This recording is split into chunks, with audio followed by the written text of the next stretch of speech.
Garry believes Conor McGregor wins this fight.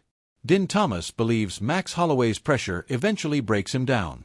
Georges St-Pierre questions whether McGregor can still summon the suffering required to come back at the highest level after already having tasted everything that fame and wealth provide.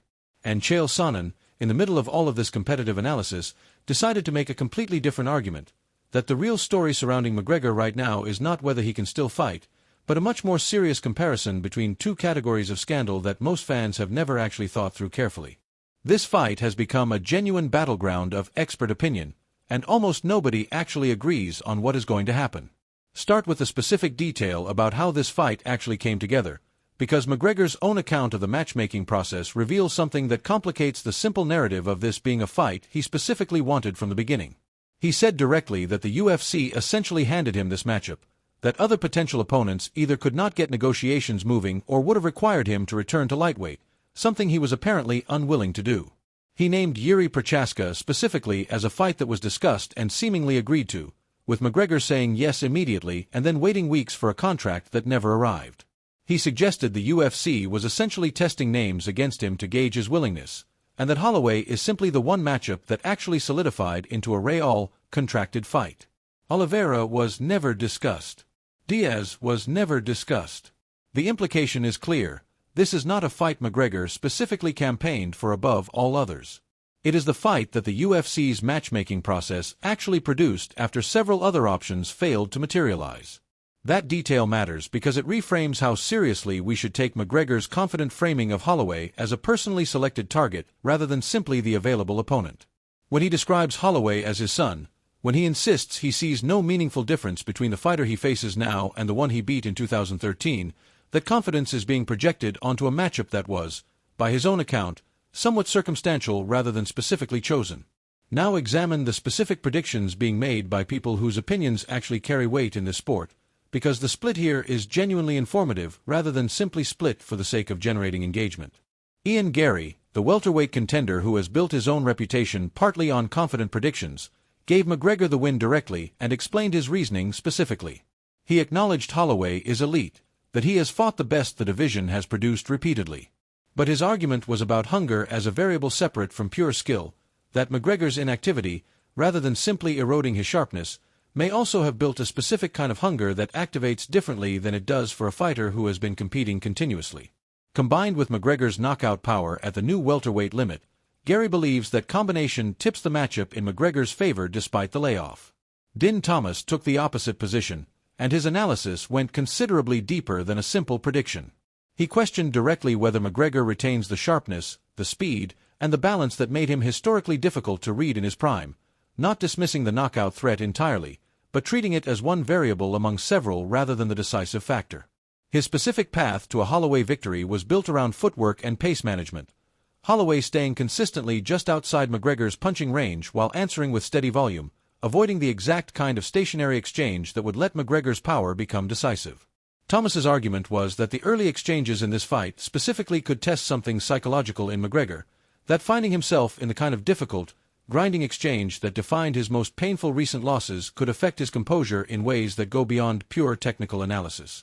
His overall conclusion was that Holloway's most realistic path to victory is not a single finishing shot but a sustained, gradual breakdown through volume and clean combination work across the rounds.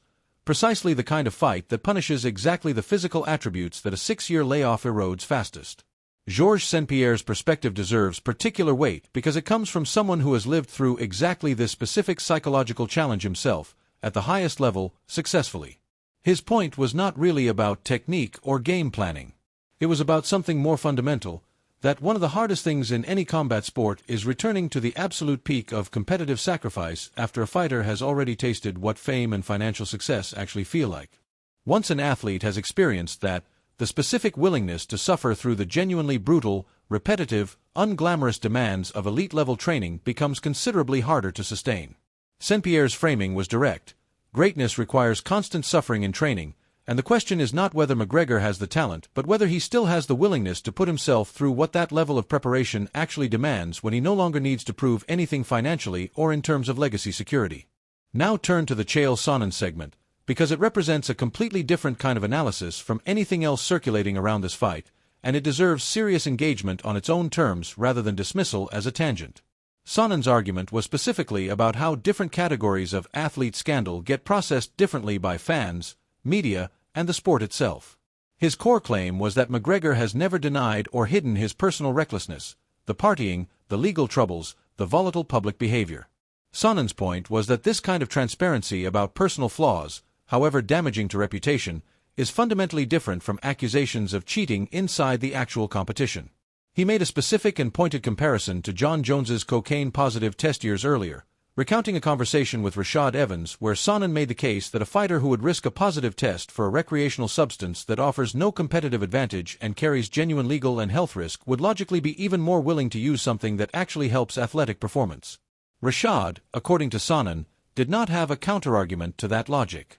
Sonnen's broader thesis is that most combat sports athletes would genuinely prefer to be known as reckless or troubled in their personal lives than to be accused of cheating inside the competition itself, because that specific kind of accusation attacks the legitimacy of everything an athlete has accomplished in a way that personal scandal does not.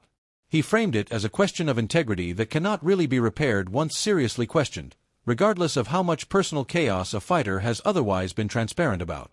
Sonnen connected this directly to his own career, stating under oath before an athletic commission that he never used anything he did not have a reasonable expectation would enhance his performance, drawing a sharp line between his own approach to seeking legitimate competitive edges and the much more serious category of outright doping deception. The relevance to McGregor specifically is left somewhat implicit in Sonnen's framing, but the connection to the ongoing conversation about McGregor's recovery from his leg injury and the substances involved in that process is clearly the subtext driving the entire segment. The psychological assessment of McGregor's current mental framework, offered by commentator Jed Meshew, adds another important layer to how seriously fans should take McGregor's public statements about his own readiness. Meshew's central question was whether McGregor's recent comments are genuinely sincere or function as calculated psychological gamesmanship aimed specifically at Holloway. He pointed to McGregor's tendency throughout his career to position himself as fundamentally above his opponents, treating rivals as categorically lesser regardless of their actual accomplishments, a pattern that long predates this specific fight and that may simply be operating exactly as it always has. But Meshew also raised something genuinely interesting: the possibility that McGregor actually believes everything he is currently saying, even if virtually everyone analyzing the situation from outside disagrees with that self-assessment. That distinction matters considerably, because a fighter consciously performing confidence as a tactic is a fundamentally different psychological situation than a fighter who has genuinely convinced himself of something the evidence does not support. Meshew's most pointed observation was specifically about the credibility gap between McGregor's physical presentation and the broader narrative around his readiness. He acknowledged McGregor may look somewhat more physically prepared in recent training footage than he has during parts of his extended layoff.